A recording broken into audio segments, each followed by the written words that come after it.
Jesus Christ. Excuse me. Welcome to another episode of Talk Nerdy to Me. On this episode, we're traveling to Transylvania, deep into the 20s, 30s, 40s, 50s, for a take on Universal movie monsters. Do they hold up? Do they need reboots? You decide. Welcome to another episode of Talk Nerdy to Me.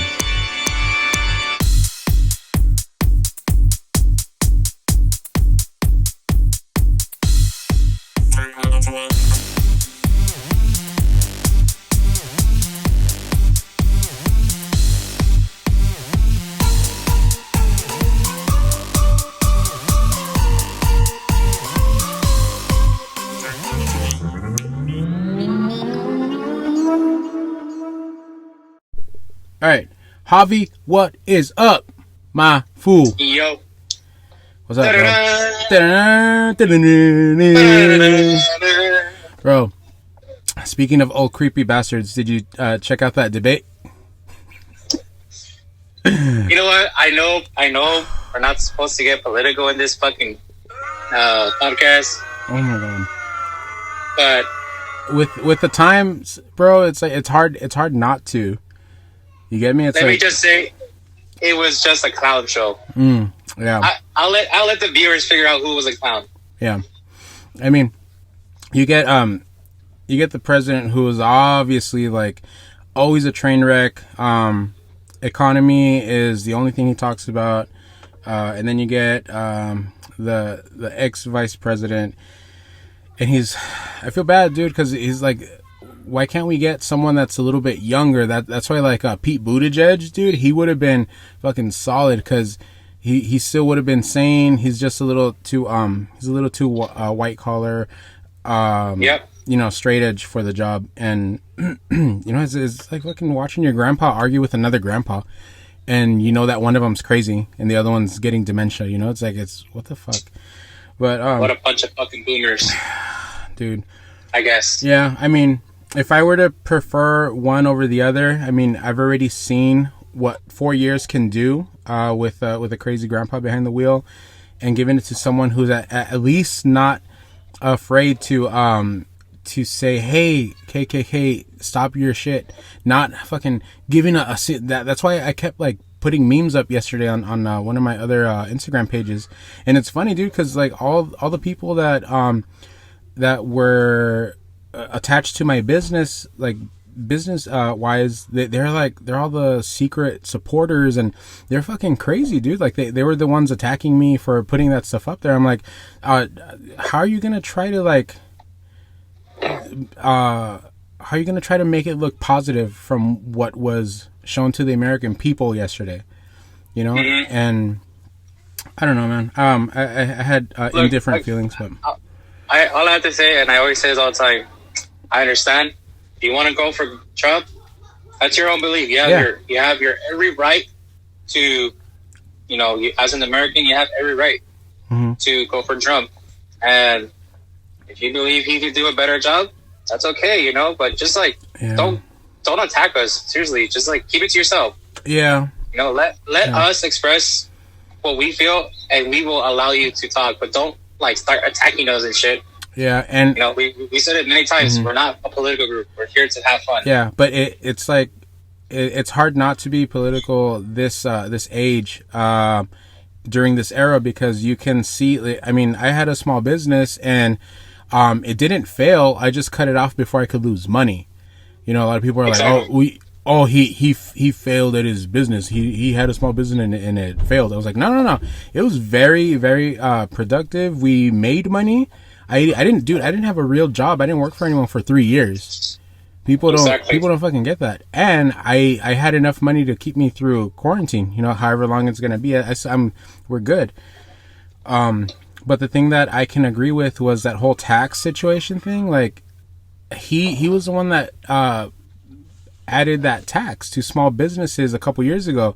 And I've told you a couple times where I noticed, because one year I only had to pay like $300 and something for having my business, and then the year after it turned into like $3,000, like something fucking dumb. Jesus.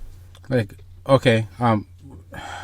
Anyways, we're here to talk about Universal movies, monsters, bro. Universal movie monsters. That's the topic. Mash. That's You did the monster mash. he did the monster mash, bro. And okay, so where do we even begin, dude? One of the things that you love and that I love, or that we used to love, and they took it from us because this whole COVID shit, no one's gonna wear their mask, was Universal Studios. They were very famous for the horror nights, and not just because it's like it's a good place to like get wasted and get scared. It was because of the ambiance, the themes, the makeup. You gotta realize this is at the Universal Studios backlot or wherever it is. It's in Universal Studios. You're talking about these people who either have worked on the set of making these Universal Studio movies, and they bring the movie into a maze, to live. So it makes you feel like you're in the movie. Definitely. Because you sometimes I watch a movie, I'm like, man, what would I do if a fucking mummy was chasing me or a fucking Frankenstein was near me? Like, what would I do? Yeah. And then every Halloween, this is what's one thing we always look forward to. Fucking Universal Studios Horror Nights. Yeah, I get you 100% on that. And then it hurt, dude, when I think it was during Christmas that I got my season pass or my annual pass. I got the ultimate like gold VIP one with the paid parking and all that good stuff, no blackouts, and I was only able to use it for a month. Like we went for a month. I went with you a couple times, I think, and that was that. Yeah, that was it. And but one of the main things that last year's Horror Nights didn't have, which was the best attraction, and it always fucking is awesome, was the tram tour. Bro, I don't understand why they took it down. You know what? Let's give it a boo. Let's see, boop, followed by a fart. So I mean, why in the world would you take away something that everybody looks forward to? Okay, and it's safe to say everybody was wondering why would you get rid of it? And you know what sucked too is not only because of the Halloween thing, but you get the sense of I get chills every time that and it was going back to like when I was little and my parents used to take me, you get the chills from just being in a lot that's been around since the fucking early 1910s. Like I think it was like 1918 or something like that it opened up. And then 1920 was like the first time a movie was brought up. Yeah, and one of the things that you hear, one of the names that you hear every single time that you start that tour is the name Carl Laemmle. And bro, Carl, let's give it up for Mr. Carl Laemmle. So you know what? Let's drink to him. And speaking of drink, what are we drinking today? I think everyone's already seen my I got a tall can of this bad boy.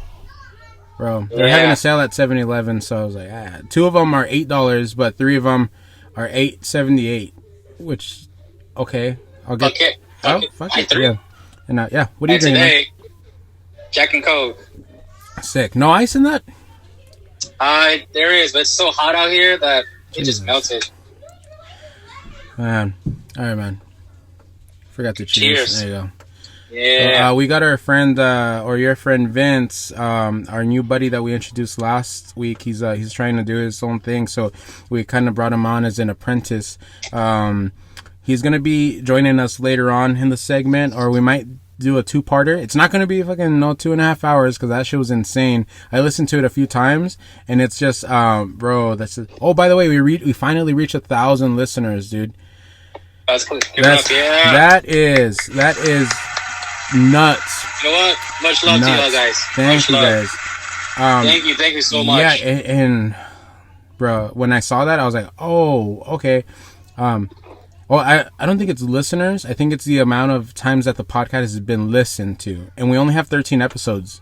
So for someone to keep listening to the same one over and over, I've heard people call us funny. Not funny looking, so that's good. But Bro, the soundboard's fucking amazing. But Man, they're better drumming than you. Shut the fuck up. Look at that. Wow. That's your joke. No, but it still means a lot, dude, and it's crazy to think that, you know, I'm only allowed to listen to it once per like station or whatever we're on, but it's still not no fucking 1,000 times. So that's cool. It's a good feeling. So yeah, Carl Laemmle was one of the producers in Universal Studios in the 1920s, and he was signed up for producing one of the first movies that had anything to do with a character of the occult. So we're talking one of the first horror movies, 1925. What is it? The Phantom of the Opera. Phantom of the fucking Opera, dude. That shit, bro. Without and it was a silent era movie.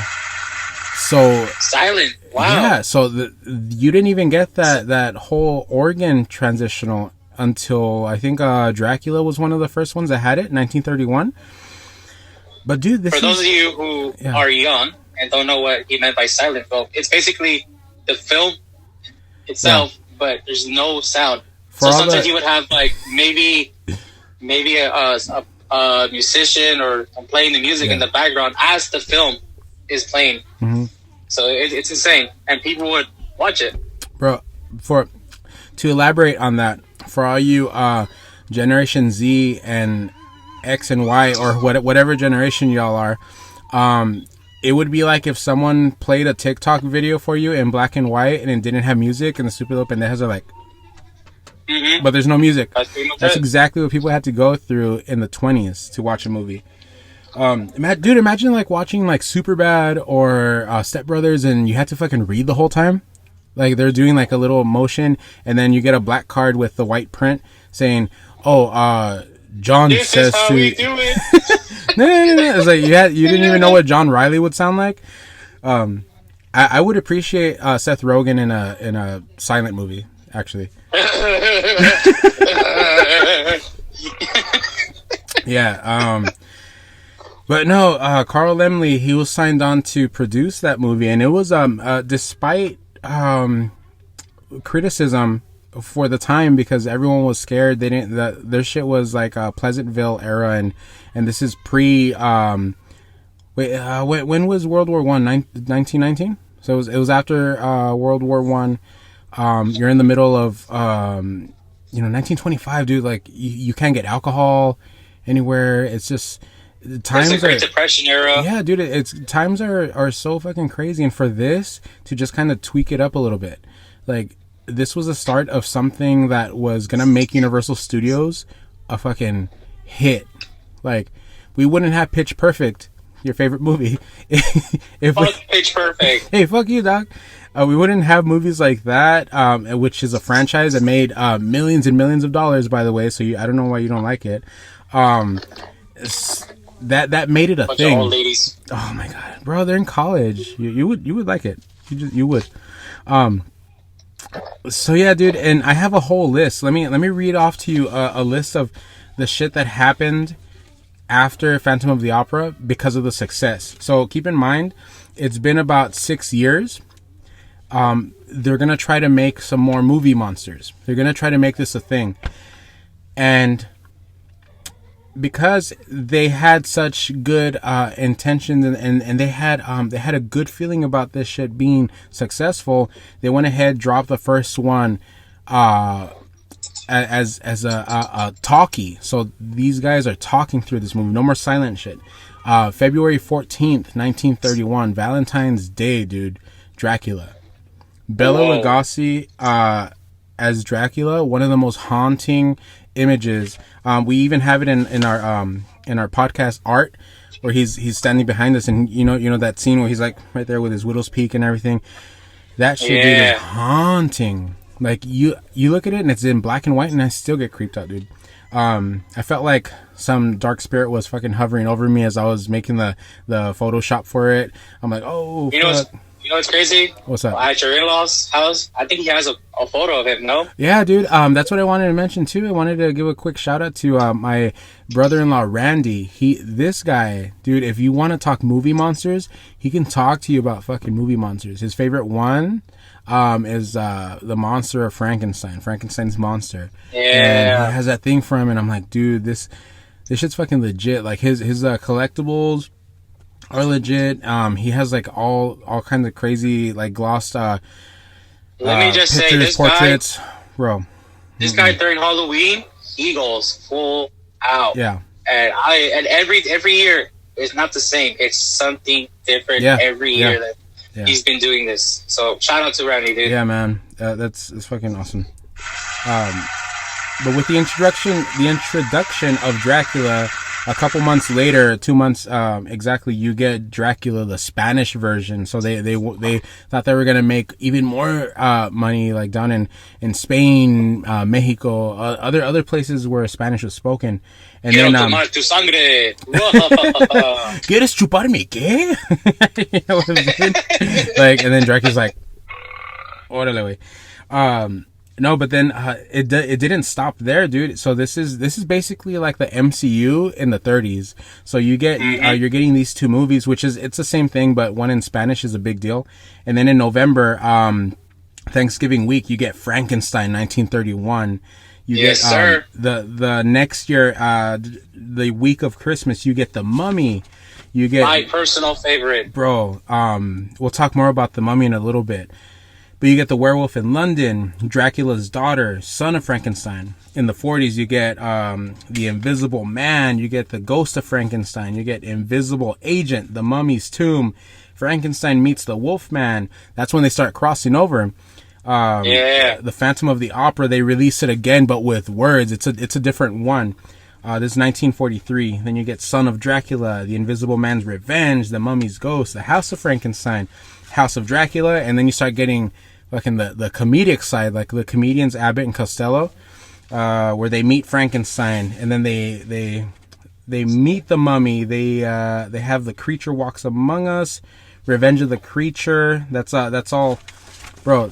So the Creature's the Creature from the Black Lagoon. So all these movies, dude, this was ahead of its time, and they didn't even know it because they turned the whole premise of having monsters as a main character in a villain, where you feel bad for the villain and he just wants to live, and then the bad guys are actually the human, because they wanna pitchfork his ass. I dump your ass, you know, and they don't know that they're starting like they don't know that they're starting a franchise, dude. And that's one of the things that captured the imagination of thousands, tens of thousands, into millions. And then like my dude Randy, dude, he's 50 years old today, and that shit was still around doing its thing in the prime, like for more than 100 years now. Yeah, man. 2025 is going to be 100 years of monster movies, dude. So that's fucking crazy. You know, you got kids, you know, younger or around my age too, that, you know, they're dressing up as like Dracula or Frankenstein or something like that, and then they watch these movies and they're like, holy shit, this look more scary than the movies that we have nowadays. Yeah, it turned very cookie cutter, and we'll talk about that on part 2 in just a minute with Vince, because he's going to be touching on a little more of the modern age. So just like comics, dude, like comics started around the same time as fucking Mr. Phantom of the Opera, and it's still going strong. So, but they all have a lot of these movies, they came from a book. Yeah, they're all from books. And then, you know, these people are like, hey, why don't we make it into a fucking movie? Yeah, and so. One and like you said, Carl was really involved in most of these movies. He was very involved. And it's crazy because you mentioned that they came from books, like Frankenstein. Okay, so a lot of people call Frankenstein, but he's actually the monster, or Dr. Frankenstein's monster. So he you know, Frankenstein. I know what you're talking about, but at the same time, I'm like, No, incorrect. That's Frankenstein was his dad. That's the monster. Even like Bride of Frankenstein was kind of dumb, but then that goes on the consciousness of the director because he chose to call it The Bride of Frankenstein, but it was The Bride of Frankenstein's Monster. That should have been the real title. But Mary Shelley, she was responsible for writing the original novel to it. And have you seen the adaptation? I think it was in the 80s, maybe the 90s with Robert De Niro. No, I don't think so. Okay, watch that, dude. It'll change your fucking life because you already know the story of Frankenstein's monster, where he was several dead men, and then Frankenstein wanted to experiment to try to reanimate a spirit or whatever. He basically It's alive. yeah, dude, and it's iconic. That shit, like, especially like in the tram tour, you're watching it, and they have that scene where he's on the table, and then electricity striking the pole and everything, and then he's like, "Yeah, it's alive." It's alive. Yeah, it's iconic. But this movie, you get Robert De Niro. He's a young Robert De Niro. I think it's like either late 80s or 1990 something. But you get him playing the monster, dude, and it's fucking crazy because they wrap up several of Frankenstein's journeys into one movie. So instead of it being like a 45-minute movie or whatever it was, it's like a 2-hour movie, and you get beginning to end. And I think he dies in the end, but you also get to meet the wife. Like they reanimate a woman for him in that movie, and it's fucking scary. Like it's really well made. And then you get Dracula, which was a novel in 1897. So literally not even like, was it like 40 years before they turned it into a movie? So that's crazy, is that we get Dracula, but it wasn't an original idea, and it's crazy because they made it seem like it was a Universal original. So it's the same thing with like Disney and working with like Peter Pan and Snow White, Cinderella. Those are all novels before Disney decided to do anything with them. So it's crazy, dude. It's amazing. And for those of you who don't know what Dracula is, Dracula is about a vampire that's from Transylvania. He's awakened, and he's just going out to England, killing all these people. So it's a crazy movie. Yeah, and what does he like to suck, Javi? I like to suck on your blood. Yeah. And then he's like, you want to suck my what? Bro, kids today, they're going to be like, oh, no, that's cool. He wants to suck something. Okay, whatever.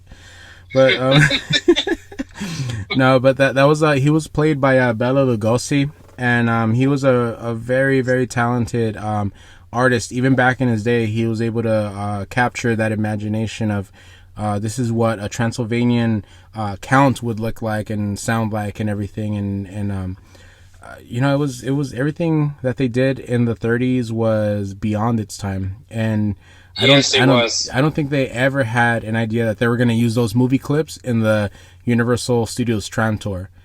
Like, bro, that's how I found out about the movie monsters when I was little, like through the tram tour. And that same here. Yeah, dude. And it was through Universal. Yeah. And then you get besides him, you also get his son Bela Lugosi Jr., who played I think Dracula in the 40s. So it was like, and a lot of these cats, they have kids that followed in their footsteps, like Boris Karloff. He played the Mummy. I think he was the one that they called the Man of a Thousand Faces. Yeah, so I think Boris Karloff, I think he was also Quasimodo, if I'm not mistaken. He was the Mummy. I think he was who was he? The Phantom of the Opera the second time around, like in the 40s. He was Frankenstein. You know, so I mean, look at the faces, look at the movie posters for the Mummy, the Frankenstein, and the monster, and then like any other people that have like the long bridge nose, dude. If you're wondering why he looks similar, is because it's the same fucking guy. That's fucking crazy. It is. Yeah, and yeah, and you even get who's another one? Lon Chaney. So I think he played another rendition of the Mummy, and then he played a different rendition of the Wolfman or whoever it is. But those three names is Bela Lugosi, Boris Karloff, Lon Chaney. Them three revolutionized movie monster in makeup. So the makeup that they did on them, if they didn't let themselves, there would have been, it would have been completely different. So, I mean, rest in peace to all of them. Yes, indeed. Yeah, and yeah, man. But to touch on bringing them up to the modern day, I mean, we'll touch on this again, but given these characters exactly, I think what Universal tried to do isn't working for them any longer, because they were trying to, and I say that because they tried it again successfully with Brendan Fraser and The Mummy. So that franchise, Yeah. dude, let's give it a quick applause for that one, because The Mummy, yeah. Just to be clear, only 1 and 2 was pretty good. Number 3 was like, That's in between. That's the one with That's the wife wasn't the Jelly. wife, right? Yeah. That's Bro. the one with Jet Li. Okay, yeah, I didn't like that one. I But, almost yeah. Brandon Fraser, man. Yeah, he was the main guy in this movie. And, again, Mummy, for those of you who don't know, it's about Egyptian named Imhotep, who happens to be really powerful priest. He was kind of like a priest. I think to them was more like a sorcerer. Like he was kind of like a witch doctor kind of thing, because he was practicing like black magic, and he had that Book of the Dead and all that. In the original Mummy, they find the mummy, they dig him up, they bring him back to life with this magical scroll, and it's just him trying to find his dead wife, who he believes is reincarnated into a modern person. That's the original. Same kind of concept in the next one with the Brandon Fraser one, except he's brought back to life through a book. Yeah. The Book of Amara, and then same thing. He thinks that his wife is a modern person, and he's just trying to bring back his dead wife to life. But why do you think? Why do you think it worked?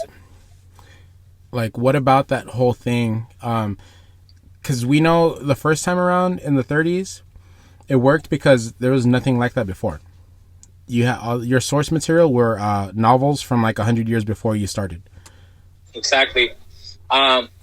Me personally, I think it worked because it had action, and action movies was what's going on there. You gotta realize the Mummy came out in '99. This is when action movies was very popular. So you don't just get they dig up the mummy and all that stuff. No, you get a bunch of action. They're shooting their way through the whole temple, the whole pyramid, and their the journey to get to there, and then it's just amazing. Like, and then you have America's favorite actor at the time, Brandon Fraser, who just everybody loves him during that time. He was like fresh off the set from fucking George of the Jungle, and dude, he was in physically he was in great shape to be doing all these movies. Shape.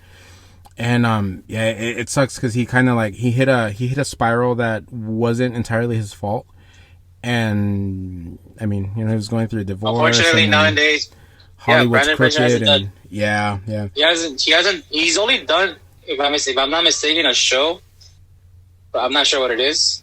Other than that, as far as like Hollywood movies, it's been too long. Yeah, way too long. I think I have some hope for him. I think he could make a good comeback if he's like maybe tries. Yes. We'll see. But then you get The Mummy 2, which critically they're expecting it to make about as much as the first one, if not more. And I don't think it performed as good as the first one, because you're getting these people that are watching a Universal movie monster modern time. Can they do it again? And a lot of people are like, no, I don't think so. But then the first one wasn't an action movie. It was a fucking it was a storytelling. It was meant to be scary for the public in the 30s. This one, you get the intent for the story to be scary. And then you also get the visual effects that were mind blowing at the time. 1999. You're coming off of visual effects from fucking Cameron, James Cameron from the what's up with the fucking boat and the titty drawing and all that. Titanic. Titanic. Paint me like one of your French girls. Favorite part. Can't put my hand on it. Don't know what it is. Favorite part of the movie. Javi's like, I could put two hands. You wish drawn like that. Hell yeah, I got the diamond too. It was like,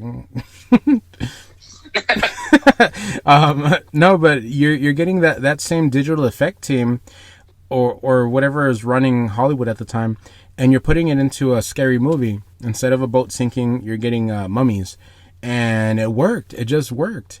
So with the second time around, I don't think they were expecting it to do as good because, huge blockbusters only work once and then they're done. You should cut them. But it worked a second time. And I think it was because, you wanted Rick to end up with Evie in the movie. And they did. And I was like, fuck, they actually had a fairy tale. Like, it ended with them riding off on Camelback at the end of the first movie. And then you open... Yeah. Oh, bro, and that's I read like fan excerpts and what the theory was between them getting so famous, but is because Rick was able to establish himself as an explorer. Evie was writing stories and they were doing press and all that, and so they got popularized. And then the gold too, that helped out with the fucking mansion that they have. Did you know they actually had a cartoon show? Yeah, dude, and oh, dude, well, cartoons. That had to do with any type of monsters were fucking sick. Like they had that whole mummy show too.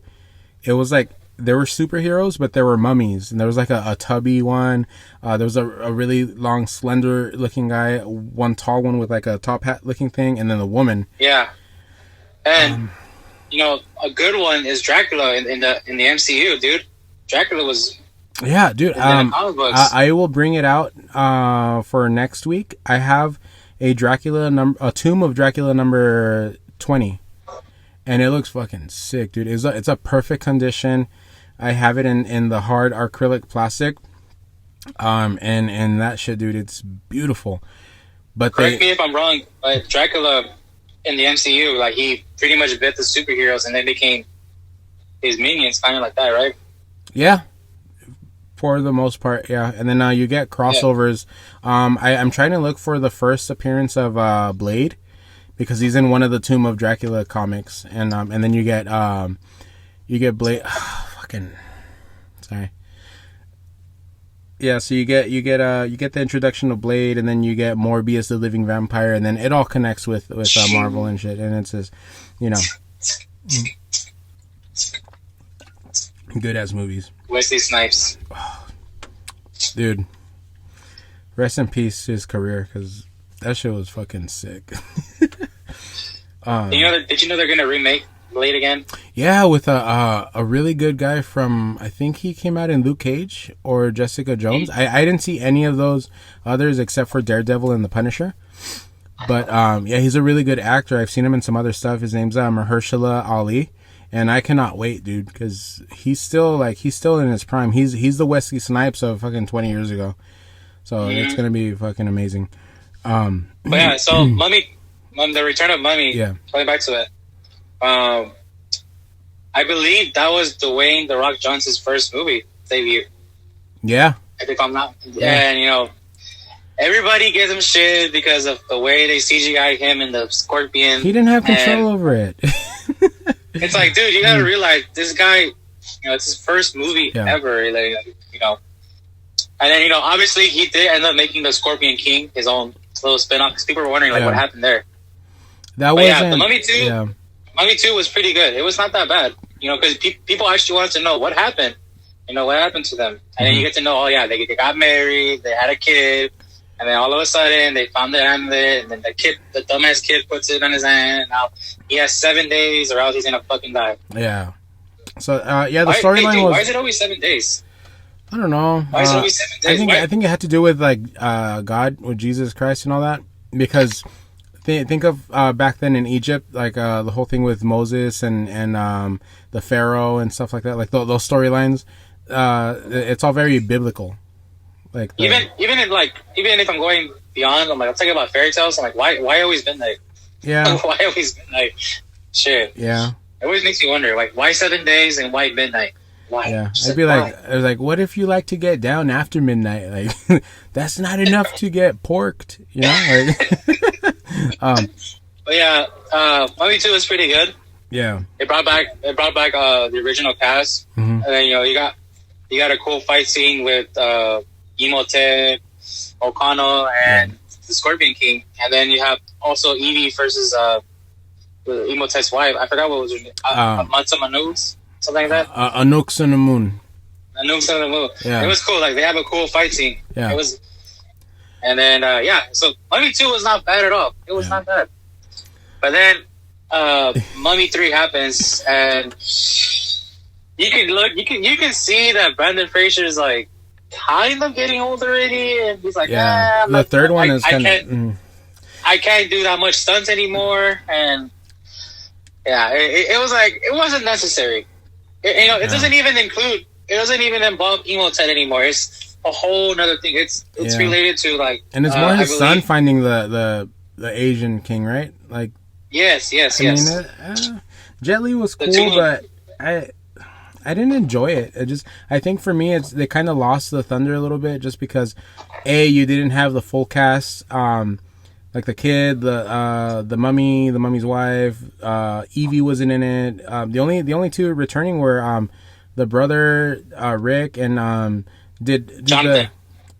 Did the guy come back? The one with the beard from no, right? No, I don't think so. Yes, I mean that was destined to fail. Which I don't blame them. They should have stopped with the second one. It would have been pretty cool. And they should redo the CGI. If the 20th anniversary is coming around the corner, they should invest. They'll sell some Blu-rays, or at least I don't know, put it out with some advanced CGI for the Mummy and for the Rock's part, the Scorpion King. They should be all right. But other than that, man, no, a bunch of these movies they're not working. Then you get they even try to reboot the whole franchise so that they could move up with a separate universe, a movie monster universe, but like post 2020 or whatever it is, and it's just not gonna work, dude. The one with Tom Cruise, I'm like, bro, I already have enough with this motherfucker and his stupid Tom Cruise movies, Mission Impossible. They're good when you watch them and sit down. They're good. But I don't think he belongs with IMF as an agent, not as a fucking historical, like, oh, I'm going to go look for a zombie and then this girl with spider eyes or whatever. Like, I don't... So a quick story. So when I used to work at Universal, that movie, during that time that I was working, that movie was coming out. And, the rumor had it is like, oh yeah, if this movie does really good, we're going to change the whole ride into the Tom Cruise version of The Mummy. Don't want it. And I was why the fuck are you going to change something that is working very well? Okay? For those of you who've never ridden the ride, it's basically you're on a mine car, you're going through this whole experience. They're telling you, oh yeah, Imhotep's alive. And next thing you know, you have Imhotep in the background, reading the book. And he's saying your souls will belong to mine, and then you just boom go really fast, and you're just you're like running away from your life, and you stop, and then those fucking beetles, and then you feel like the beetles are chasing you. Fun fact, it's just a little brush going like this. That's all it is. But you're like, oh my god, get me the fuck out of here, and then that's it. You just live. So imagine if they would have changed it to Tom Cruise. I'm glad they didn't, or it's just it doesn't work like that. We just in the words of Comic Book Man, worst movie ever. Yeah, yeah, man, and it's like fuck, what was I gonna say? It's like the Pirates of the Caribbean at Disneyland. It was cool, it was good. Don't change it. But then they went ahead and started bringing it up current, and they added Johnny Depp. And I'm like, okay, nothing against Johnny Depp, but one, animatronic in that ride is enough, but I think there's like 4 in there. I'm like, why do you need more Johnny Depp? Like, didn't they get rid of the hookers in there too? that was my next point, bro. Like, why? I think her name was Red or something like that. I think it's Red. And that was my favorite part. Like, they're auctioning off hookers, and because some fucking Karen's like, hey, that's demeaning to women. I was like, yeah, back then, but it's like, that's how it was back then. Like, what the You know, I'm not liking what Disney's doing nowadays. Like, they're, okay, so that's one ride that pisses me off. Like, they were changing things because, you know, oh, it's not good for the modern time, you know? And another one, Splash Mountain. They're getting rid of the whole scenery because apparently it's a racist thing. Yeah. But it's not. It's not a racist thing. It's not. Historically it's just accurate. Okay, I mean, you like people. You got to realize this really happened in history. Mm-hmm. For you to just say, "Let's get rid of it," it's like saying that it never existed. Yeah, like fucking Donald Trump and all the other races, they don't think the Holocaust happened. The Holocaust. But it's an actual part of history, and I can't wait. You know, it sucks because it was a terrible time in history, but I cannot wait until time goes by, and then I'm able to teach my kids that, because it's shit that I learned.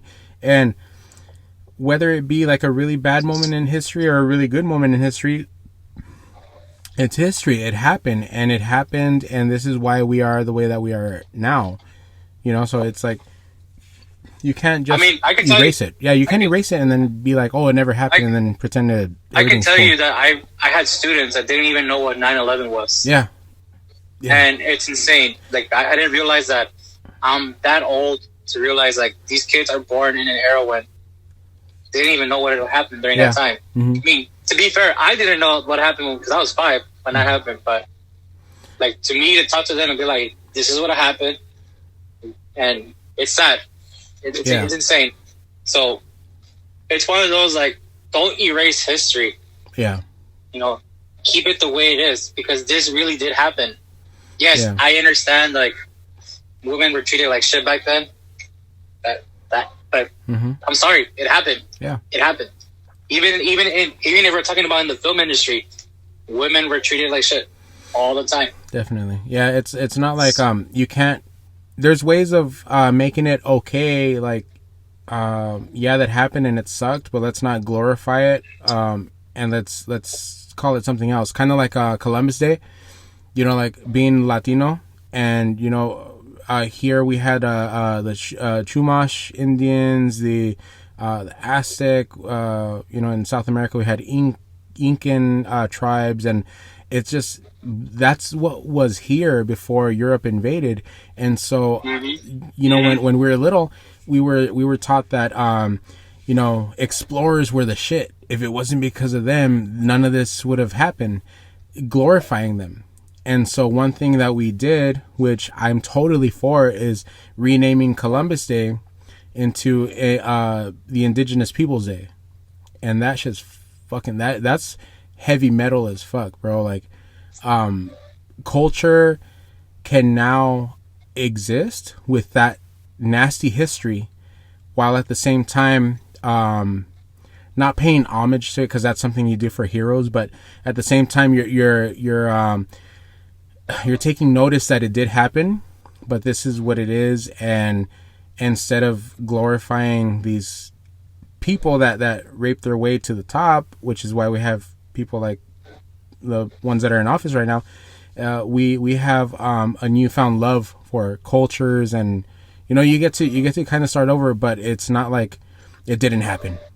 Like, you're never gonna get that, because it's you know, while I don't like this generation, like the kids, they do have a point, and they want to capture wokeness, you know, like, why can't we live and know what happened, you know? Yeah. So, but that's the first chapter of Monster Nation, bro. So on the next chapter, we're gonna get a little more modern and see where all these fucking kooky, crazy cats take us. This is Eddie. This is Harvey. This has been Talk Nerdy to Me, Monster Nation Part 1. We're gonna release 2. All right, dog.